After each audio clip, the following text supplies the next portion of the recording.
The question now is, will this tiny island nation be able to heal? The Bahrain Independent Commission of Inquiry, a panel set up by King Hamad bin Isa Al Khalifa to investigate allegations of human rights abuses, worked for months before presenting its findings this week.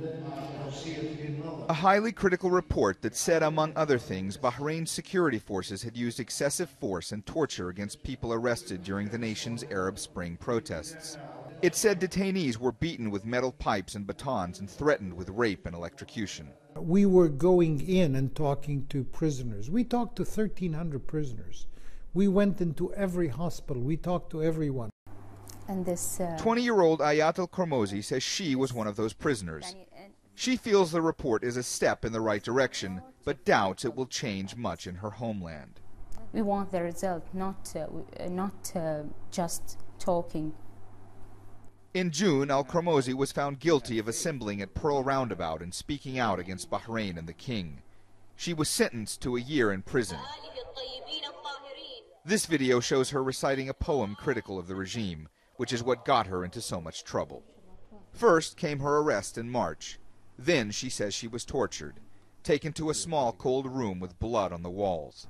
I stand for 3 days maybe without sitting. It's not allowed to sit and not allowed to hold wall when I tired.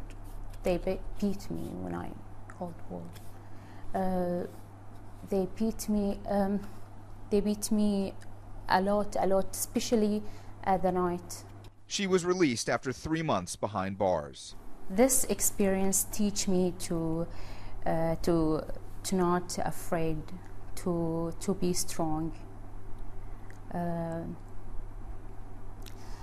to say my opinion and not afraid anyway. And the defiance hasn't subsided. After our meeting, clashes erupted in the Shiite village of Ali. What started as a funeral procession ended with violence. Security forces keep coming up and down this road. They've been firing tear gas canisters before trying to clear the way. There's been demonstrations. Now we're hearing chants of Isqaf Hamad. That means down with the king. The situation remains very tense here. Even before the Commission's report, the government admitted this week it had been guilty of excessive force in February and March, cracking down against protesters who were rallying for political reforms. Since then, some have called for regime change, while others are still pressing for reconciliation. Mohammed Jamjoom, CNN, Manama, Bahrain.